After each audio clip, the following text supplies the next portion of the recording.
On our 8th anniversary, my wife sent me 999 roses. But she forgot what I'd told her, how after every time my father beat my mother, a single, broken rose would appear in the house as an apology. Clutching the small urn with our cat's ashes, I calmly asked her for a divorce. Over the phone, her little lapdog was already apologizing, his voice thick with tears. "Mr. Vance, it's all my fault. I acted on my own. Please, don't be angry with Miss Croft." Victoria soothed him for a long time before finally turning her attention to me. "I haven't cheated on you. You're the only man I've ever been with." I asked her what she even considered cheating. "You lie in bed next to me, but you'll jump up and leave at one phone call from another man. You bask in the adoration in his eyes. Then you come home and expect me to have a hot meal waiting for you. You know damn well this isn't fair. This isn't love. We both know what loving someone is supposed to look like. Make me something to eat." Victoria had come home after midnight, and for the first time, there was no hot meal waiting for her on the dining table. She frowned instinctively, gave me the order, and walked into the bathroom. When she came out, wrapped in a cloud of steam, I was still just sitting there, casually playing a game on my phone. She pulled a Patek Philippe from her luggage. "Here, do you like it?" It was a magnificent timepiece, clearly a style designed to appeal to a man. In the past, when she wanted to appease me, she would do anything I wanted. Now, she just threw empty gifts at me. I didn't even bother to give it a second glance. I turned off my screen and asked, "When do you have time to get a divorce?" Victoria Croft was a very busy woman, so busy that even her anniversary gift had to be chosen by her personal assistant. When it came to scheduling, I was always the one who had to accommodate her. "Don't be ridiculous," she said with a humorless smile, pouring herself a small glass of whiskey and sitting in the armchair opposite me. "Connor didn't know you hated roses. It won't happen again." Connor was Victoria's childhood friend. He'd been in love with her forever, and the moment he graduated from an Ivy League school, he rushed to become her assistant. They were inseparable, to the point that they even shared a suite when they traveled for business. Honestly, I didn't blame Connor for being so persistent. It takes two to tango. If she hadn't given him the opening, if she maintained any sense of propriety, no man could have gotten that close. I let out an exaggerated yawn, the corners of my eyes watering. While I didn't reply, Victoria assumed the topic was closed. She asked about our 7-year-old daughter's latest test scores. I shook my head. I don't know. It wasn't to spite her. I genuinely didn't know. The Croft family believed in an elite upbringing. Our daughter had been raised at the family estate since she was a toddler, her days packed with all sorts of lessons. It was laughable, really. I was her biological father, yet I could count on one hand the number of times I was allowed to see her. I'd fought them on it, but the Crofts were unmoved. In their eyes, the fact that I had married Victoria and become connected to their family was a blessing from my ancestors. Anything more was pure fantasy. Victoria pinched the bridge of her elegant nose and told me I needed to focus more on our child. "If this keeps up, Connor is going to seem more like her father than you are." I knew what she meant. Yesterday was Friday, the one day of the week I was permitted to pick up my daughter from school. I arrived an hour early and waited until it was dark, until the school gates were locked. Only then did Connor call to inform me that the Croft matriarch had asked him to bring our daughter back to the estate for dinner. Through the phone, I could hear Victoria's voice. She was asking Connor, with a smile in her tone, if he wanted some soup. Snapping back to the present, I gave Victoria a smirk that didn't reach my eyes. "Wouldn't that be perfect for you? I'll leave right now, and he could take my place as Mr. Vance." Something in my words must have struck a nerve. Victoria was silent for several seconds. Then her face hardened with fury. "My patience has a limit, Leo. Can you, for once, act like a grown man and stop throwing these tantrums?" She stood up and took 2 steps before I spoke again, my voice flat. "Oh, by the way, I forgot to tell you. Bubbles is dead. Bubbles was the ragdoll cat we got when we first got together.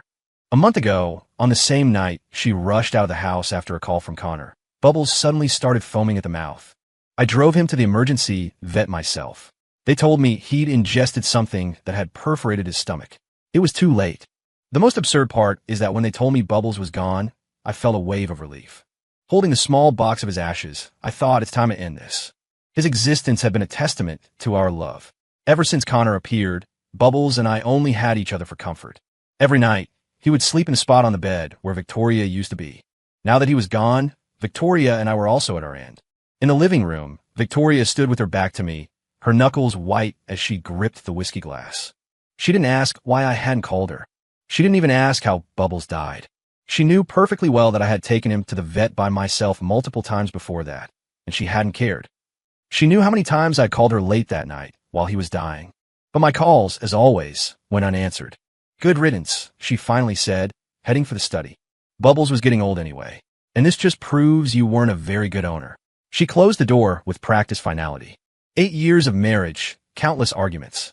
I was always the one to apologize first, to smooth things over. This time, however, Victoria didn't hear the sheepish knock on her door.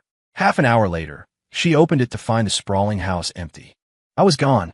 I was Victoria's first love.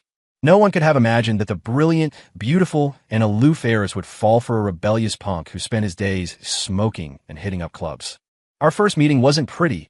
A grimy, foul-smelling alley where some local thugs were harassing her for money. I just happened to be passing by. One of them challenged me, told me to mind my own business. So I revved my motorcycle and drove straight into the crowd. While I was teaching the lowlifes a lesson, I inadvertently saved the shy little princess from a crisis. After that, Victoria clung to me like glue. She'd wait for me after school, trailing behind me no matter how many times I told her to get lost. She brought me flowers, which I coldly flushed down the toilet before dumping the soggy mess back on her desk. She made me ridiculously expensive lunches, which I casually pass out to my friends. My buddies all joked that I had my own rich, obsessed fangirl. Anyone could see we were from different worlds. But this girl, this delicate little thing who looked like she couldn't hurt a fly, was the one who dared to break into my house when my gambling addict mother beat me so badly I couldn't go to school. She was the one who picked up my barely conscious body and rushed me to the hospital. As the doctor stitched me up, she stood with her back to me, her shoulders shaking uncontrollably as she wiped at her face. The doctor, amused and exasperated, asked her why she was crying when she wasn't the one who was hurt. She said she didn't know why, just that her chest ached terribly. She even foolishly asked the doctor if she needed an EKG. In the hospital room, Victoria clumsily peeled an apple. I never want to feel like that again. Leo, please don't get hurt anymore. I'm begging you. I was eating a popsicle she'd bought me. I mumbled an okay, then shot her a fierce glare. So, are you going to be my girlfriend or not? For the rest of that day, we were both so red-faced we couldn't say a word. I once told Victoria a secret no one else knew. After my father's drunken rages, after he'd beat my mother half to death, a single, broken rose would always appear the next day as an apology. After he left, my mother started doing the same thing.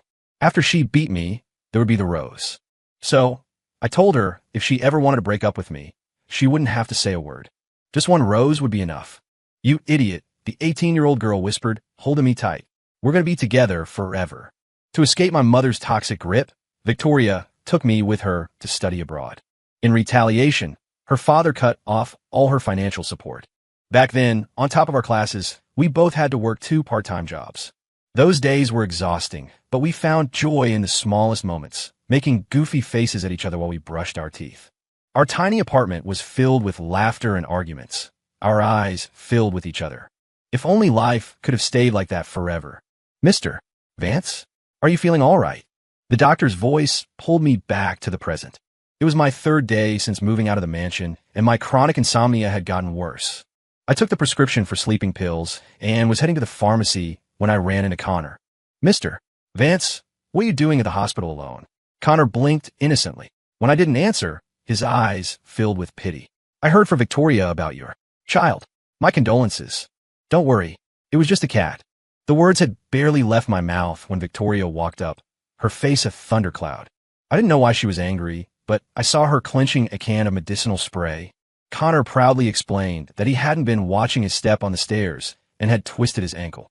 It was just a minor injury, he said, not worth a hospital visit, but Victoria had insisted on bringing him, making him late for work. It was my turn at the pharmacy counter. Seeing the bag in my hand, Victoria couldn't help but ask, "What's wrong with you?" When I treated her like she was invisible and started to walk away, she snatched the bag from my hand and looked inside. Insomnia? Since when do you have insomnia? She raised her voice. Leo, I'm talking to you. Tell me, how long are you going to keep this up? Victoria thought my leaving was just another one of my antics, a new tactic to get her attention. That's why, even now, she hadn't bothered to ask where I'd been staying or what I'd been doing for the past few days. Her cold, clipped tone, growing louder by the second, drew stares from people nearby. A flicker of annoyance crossed my face.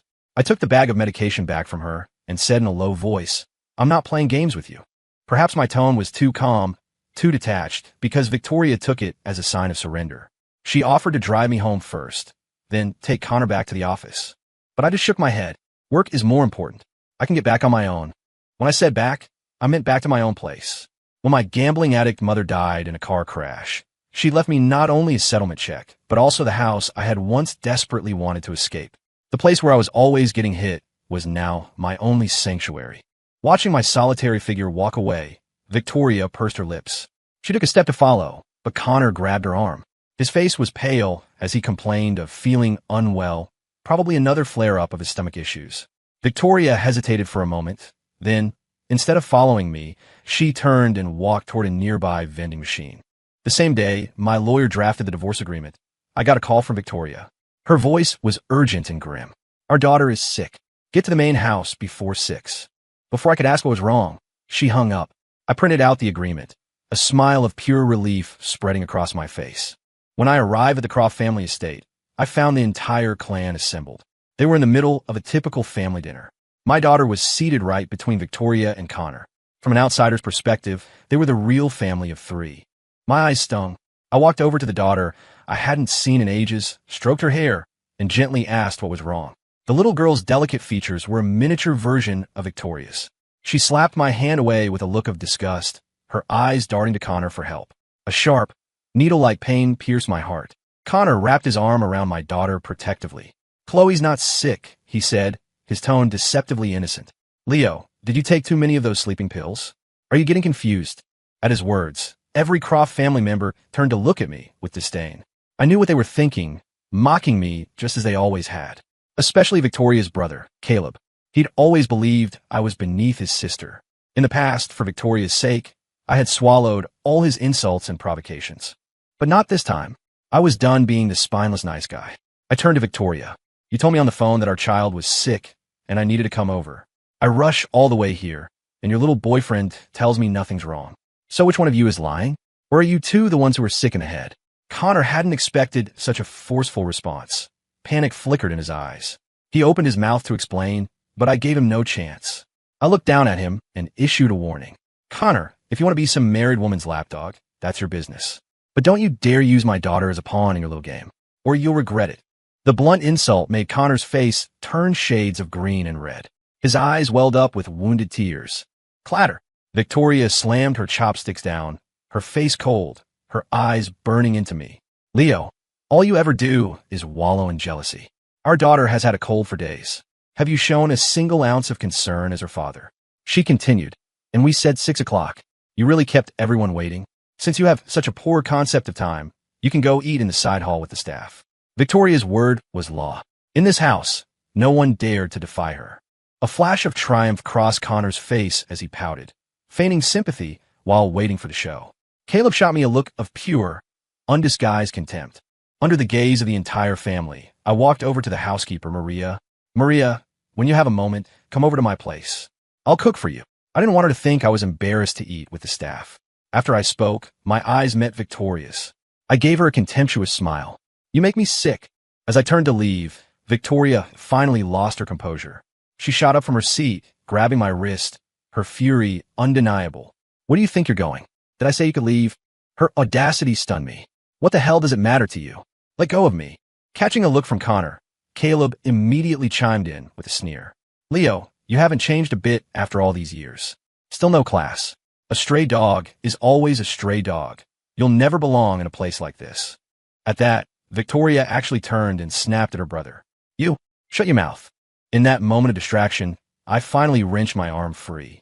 Her nails had dug into my wrist, and the stinging pain ignited a rage that had been buried for years. I scanned the room, my chilling gaze finally landing on Caleb's smug, arrogant face. "You want to see what someone with no class is really like?" I asked him. I calmly walked over to Caleb. As I spoke, I picked up the glass of red wine he was so fond of and, without hurrying, poured it over his head. It happened so fast that no one saw it coming. No one could have predicted that the son-in-law who had always been so meek and compliant in the Croft house would do something so outrageously disrespectful. For a few seconds, the mansion was eerily silent. Then, Caleb let out a piercing shriek of rage. As if waking from a dream, everyone else erupted, their eyes wide with fury as they rushed to his defense. The elegant family dinner devolved into a chaotic mess, as loud and irritating as a fish market. But inside, I was ecstatic. What was it people call the spice of life? This was it. Chaotic loud. It was wonderful. Of course, when all that noise is directed at you, it could be a bit overwhelming. I only have one mouth, and I certainly couldn't outshout them. The only thing I could do was identify the ringleader, the one most consumed by rage. As he stood there, trembling, raising his hand to slap me, I moved with lightning speed. I grabbed his throat and shoved a large, unpeeled lobster claw into his foul mouth. Finally, Caleb Croft was quiet. I looked at Victoria with a half smile. That's how you shut someone up. Understand. Seeing the aghast, furious faces of the Croft family, especially the old matriarch who was now clutching her chest and pointing a trembling finger at me while sputtering curses, I knew they still didn't quite get what no class really meant. I sighed internally, walked to the corner of the dining table, and with one swift, sharp motion, yanked the white tablecloth off. Crash! Dishes, glasses, and food went flying. Not a single member of the Croft family, nor their dignity, was spared in the carnage. The well-heeled are always afraid of the barefoot man with nothing to lose. Perhaps it was the madness of my actions, contrasted with the unnerving clarity in my eyes. For a moment, no one dared to speak or come near me. My eyes met Victoria's. I gave her a relaxed shrug. I wanted to do that since the first day I stepped into this house. I said, my voice light. 8 years. I guess I'm more patient than I thought. Good thing that from now on, I don't have to hold back anymore. Mrs. Croft clutched her heart, her voice trembling as she told Victoria to divorce me immediately. Before I could thank her for her blessing, Victoria announced to everyone that I was in a poor mental state and they shouldn't take me seriously. Leo, clean this up, she said, her voice dangerously low. This is your last chance. Her words were met with stunned disbelief from Connor and the rest of her family. Even I felt the urge to check her forehead for a fever. Was she insane? You're a psycho, I said, then simply pulled the divorce papers from my bag and threw them at her in front of everyone. Chloe, Daddy will come see you when he has time. With that, I walked out of the Croft estate without a single look back. As I was about to start the car, I saw Victoria in the rearview mirror running after me, with Connor trailing close behind. Her hand was bleeding, cut by the shattered porcelain, but she seemed oblivious to the pain, banging on my car window while Connor, his voice cracking, begged her to let him treat the wound. She ignored him, demanding I get out of the car so we could talk properly. Leo. Victoria couldn't believe I was completely ignoring her. I slammed my foot on the gas and sped away, leaving her in a cloud of exhaust. That night, my phone buzzed nonstop. Even on silent, the screen lit up and went dark over and over until I couldn't take it anymore and pulled out the SIM card. Unable to reach me by phone, Victoria started sending texts. She asked when I had started planning the divorce. Was it just because of the 999 roses? If so, she'd already apologized. She didn't understand why I couldn't let it go. She said I couldn't just throw away an 8-year relationship over someone else's mistake. Our daughter was still young. I couldn't be so cruel as to rob her of a complete family. I thought for a moment, then texted back one sentence. You need to calm down.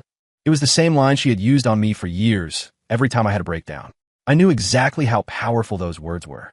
Sure enough, 2 minutes after I sent it, Victoria went silent. For the next week, she didn't contact me, but I knew she was around. I saw her car cruising through my old neighborhood. I was on the roof having a smoke when I spotted the familiar license plate. I gave a lazy stretch and went back inside without a second thought. We weren't officially divorced yet, but I had already started my new life. I got a job at a coffee shop in a park near my apartment. I've been a house husband for so long, I'd almost forgotten how to talk to people. Luckily, my latte art skills hadn't gotten too rusty, and most of the customers were patient and kind. One of them was a college student who came by every day with her fluffy, white Samoyed. Sometimes she'd ask me to watch her dog, who was tied up outside. We got to talking, and I found out she lived in my building. She was a vet intern, practically my neighbor. We'd occasionally run into each other downstairs when she was walking her dog, and we'd chat or take a short walk together. Sometimes she'd invite me to her clinic to play with the animals. Sometimes I'd share my leftover dinner with her. We became good, casual friends. Near the end of the week, I finally got a text from Victoria. She told me to come to her office to handle the divorce papers. She never used to like me visiting her at work. I figured she didn't want people knowing that the young, beautiful CEO had a deadbeat husband cramping her style. I had just gotten off my shift at the cafe, so I went straight to her office, still wearing my apron. When I arrived, Victoria was on the phone. She glanced at me several times, motioning for me to sit and wait. I noticed Connor wasn't there, so I skipped the coffee and just started playing games on my phone. By the time I'd used up all my lives, I realized Victoria had been standing behind me for some time, watching me play. Sign it, She looked away and tossed a new divorce agreement onto the coffee table. I didn't sign it right away as she expected. Instead, I carefully read through the terms. It was more generous than I'd anticipated. However, after watching countless videos from divorce lawyers online, I wasn't so easy to fool anymore. I told her I wanted the overseas properties she had purchased in the last 2 years, and in exchange, I would waive any claim to her company's original shares. Victoria was stunned for a moment, but she quickly called her legal consultant and had them send over a revised agreement. Just as I was about to sign, she covered the signature line with her hand. "Read this carefully," she said, her face grim. "I get full custody of her child. Once you sign this, you will have absolutely no connection to her whatsoever." Of course, I knew that. I also knew that while the law granted me visitation rights, if the Croft family didn't want it to happen, I would probably never see my daughter again. It would be a lie to say it didn't hurt. But no matter how much it hurt, this divorce had to happen. With Victoria, at least our daughter would never have to worry about money. I got her a rich mother. She's already won the lottery of life. Victoria didn't expect me to be able to joke at a time like this. I watched as she tore the agreement to shreds. She sneered and told me to get out. "I have things to do. We're done for today." I was silent for a moment, then laughed mockingly. "Fine by me. I'll just file for divorce myself, because I am so sick of you." "Stop." I said stop. Victoria had never lost her composure like this. She followed me out of her office, ignoring the furtive glances of her employees, all the way to the elevator. "You've met someone else, haven't you? That perfume on you. It's hers, isn't it? If not, how could you be so heartless as to abandon your own daughter?" The elevator doors opened, and Connor stepped out. He'd had the day off, and if a coworker hadn't tipped him off, he would never have known I was at the office. Connor came from a respectable family and cared deeply about appearances. He tried to gently persuade Victoria to let me leave, but she shoved him aside, her eyes blazing. "This is between my husband and me. It has nothing to do with you." The color drained from Connor's face. He looked around, not missing the whispers and pointed fingers from the onlookers. Before I showed up, everyone in the company had practically assumed he and Victoria were a couple. After a scene like this, he couldn't imagine the rumors that would fly. Connor turned, his face dark, and fled toward the stairwell. Seeing this, I smiled faintly at Victoria. "Aren't you going to go after him?" I never really hated Connor. The only person who had betrayed the trust between Victoria and me was Victoria herself. I got back in touch with some of my old friends. Mike, Dave, and me, we were the three amigos. They were the guys who had been there with me through the worst of it, hiding from our toxic families, hitting rock bottom together. They'd always known where I lived and had my number, but as we got older, we fell into that unspoken rule among adults, and they hadn't wanted to bother me. I told them everything about the Crofts. After a few drinks, they were ready to march over and burn the family estate to the ground. We laughed until we were crying, clutching each other like we used to. Gradually, my insomnia started to fade. But my peaceful new life didn't even last a full month before Victoria came to disrupt it again. She showed up at my apartment uninvited. She stood outside my door from 3 in the afternoon until 1 in the morning, making the neighbors so uncomfortable they were about to call the police. I had no choice but to let her in. She had lost a lot of weight. Her face was no longer perfectly composed, and the confident, commanding light in her eyes was gone. Maria had told me that after I left, Victoria started spending more time at the family estate. At first, Mrs. Croft was overjoyed, preparing lavish feasts for her daughter and granddaughter every day. She even invited Connor to stay for a while, openly trying to set them up, hoping they'd produce a male heir. But no one expected Victoria to become increasingly picky with her food, her appetite shrinking by the day.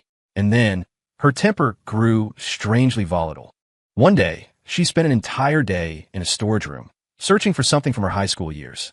When she couldn't find it, she flew into a rage at the staff member in charge of old belongings. A few days ago, she had thrown Connor out of her bedroom in front of all the maids. They had a massive fight. Connor, gasping for breath, lost his footing and fell down the stairs, shattering his ankle and nearly ruining his face. Mrs. Croft was so incensed by her daughter's accusation that she was ruining her marriage that she had a heart attack. An ambulance had to take them both away that night. They were still in the hospital. As for Victoria, looking at her now, haggard and lost, I figured she hadn't had a good night's sleep in a long time. Just like me after I lost Bubbles. The first thing she said to me was, "I'm sorry." She told me she had done a lot of thinking and finally understood why I wanted a divorce. 8 years of a soul-crushing marriage where I had no voice, where I had compromised myself into nothing. "I know you're completely disappointed in me." I shook my head. Disappointment was 2 years ago. Filing for divorce was a calculated decision. Disappointment isn't fatal.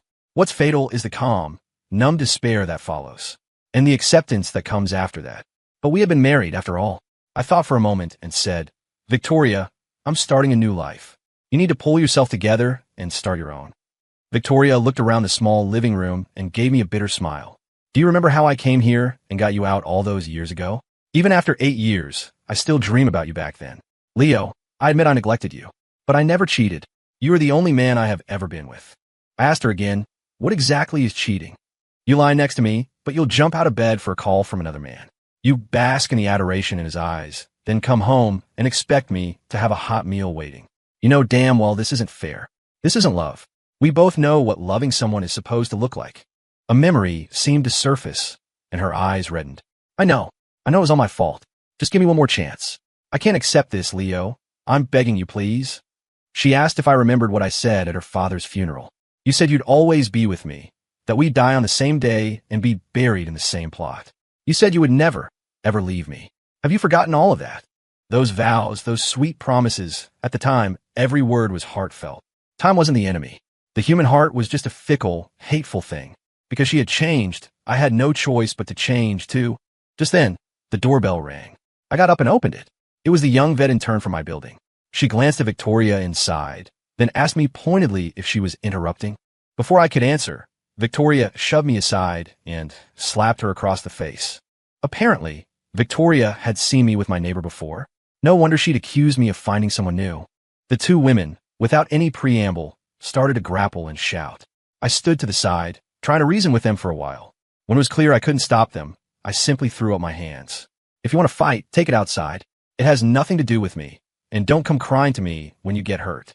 With a slam, I shut the door. I don't know how the situation was resolved. All I know is that Victoria never showed up at my door again. About 2 months later, after she was discharged from the hospital, Mrs. Croft contacted me. In a complete reversal of her usual attitude, she said that my daughter missed me and asked when I could come see her. I showed up at the school on my new Harley-Davidson, decked out in a leather jacket and riding gear. That day, there wasn't a cooler single dad at the school gates. Kids are easy to please. Anything new and exciting will win their approval. I took my daughter out for the fast food she'd always wanted to try, but the Crofts would never allow. After we ate, she asked if I could pick her up again next week. I chuckled, helped her with her helmet, and drove her back to the estate. I hadn't planned on going inside, but Mrs. Croft and Maria stopped me, their expressions complex, and invited me in for at least a cup of tea. My daughter also begged me to come up and play for a while. I hadn't seen her room in a long time and couldn't resist the temptation. On the 3rd floor, I happened to see Victoria in her home office in the middle of a video conference. I stood frozen for I don't know how long, until my daughter tugged on my sleeve, pulling me into her room. I played with her for a while, my mind elsewhere. Checking the time, I told her, Daddy has to go home now. If I have time next week, I'll come see you again. Can I go home with you? With Mommy too? Blood is thicker than water. I didn't know if the Crofts had coached her to say that, but I could feel the sincerity in her voice. Maybe someday, but just you. We're not bringing Mommy. Even with a child, I couldn't bring myself to lie and give her false hope. When I stepped out of her room, Victoria was already waiting for me down the hall. She smiled at me. Are you hungry? I had just eaten less than 2 hours ago, but I saw the fine lines at the corners of her eyes. I paused, then accepted her unspoken invitation. Starving. Why? Are you cooking? MHM. I'll make you dinner. We went down to the 1st floor kitchen. It was empty. Victoria asked what I wanted to eat. I said anything was fine, and she took out a clean, white ceramic pot. She started rinsing rice to make a simple pasta dish with a creamy sauce. The truth is, Victoria was a better cook than me. When we were overseas, she was always craving Chinese food. We couldn't afford restaurants back then, so after a full day of part-time jobs, I'd rush to the Asian market around 8 or 9 at night, digging through the discount bins for vegetables and meat, trying to whip up something different for her every night. We didn't have this pasta often, usually only when she was sick and didn't have much of an appetite. Thinking back on those times, a faint smile appeared on my face without me realizing. I didn't rush her, and she didn't make small talk. She focused on the food, and I focused on waiting. For a fleeting moment, it felt like nothing between us had ever changed. This was the longest it had ever taken her to make this dish. I don't know if the heat was too high or if it was on for too long, but the kitchen began to fill with the smell of something burning. Victoria seemed oblivious. Finally, she lifted the pot, not even turning off the stove, and brought it straight to the table, serving me a heaping bowl. From this close, I was certain the bottom was burnt, but I didn't say anything. I just started to eat the delicacy I would never taste again. Is it good? Victoria asked, desperate for my approval. When I nodded, she seemed not to believe me. She grabbed a spoon and took a taste from my bowl. It was terribly bitter. There was no seasoning, and the bottom was scorched. It was worse than just bad. How did this happen? I heard her muttering to herself. She said she'd done everything just like I used to, even adding a pinch of sugar. Don't eat that. I'll make a new batch. She reached for my bowl, but she seemed to have forgotten the pasta was fresh from the stove. The searing heat made her drop the bowl instinctively, and its contents splattered all over the table. I frowned. Victoria, stop. I'm full. No, it's not good. Just wait a little longer, it'll be quick. She was talking to me while trying to clean up the mess with her bare hands. I watched as her hand turned red, then quickly swelled up, the skin blistering from the burn. I spoke coldly. Stop playing the victim. I don't feel a shred of pity for you. I wasn't lying. At that moment, looking at her, her hair now threaded with gray, all I felt was a twisted sense of karmic justice. She had brought all of this on herself. Everything was exactly what she deserved. Victoria stared at me, her eyes vacant for a long, long time.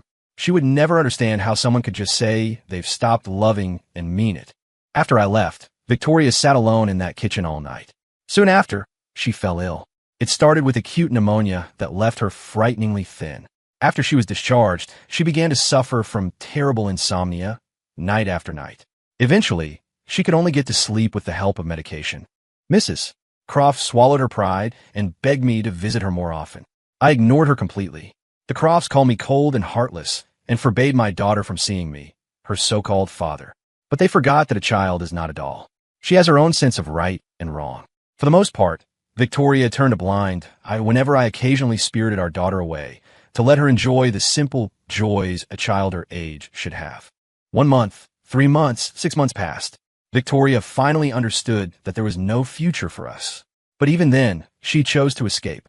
In the world she built inside her head, I was still in that small apartment overseas. After she took her medication and fell asleep, we would continue our happy life together in her dreams. Eventually, I had to file for divorce. The first petition was denied. The second, citing our clear separation and the death of our relationship, was successful. The divorce made me a bona fide bachelor. I didn't buy a new place, just renovated my old apartment to make it more comfortable. The vet intern with the dog confessed her feelings for me once. After I politely declined, she gracefully disappeared from my life. It wasn't that I never wanted to date again. In fact, after the divorce was final, I was open to pursuing women I was interested in. But I was no longer putting love at the center of my life. My own happiness, my own feelings, that's what mattered most now. In the airport lounge, I sat with my 2 best friends. They had both begged their wives for a half-month off just for me. We were debating the latest Champions League matches while shamelessly rating the flight attendants walking by. Amid our laughter, an elegant, beautiful woman happened to walk past.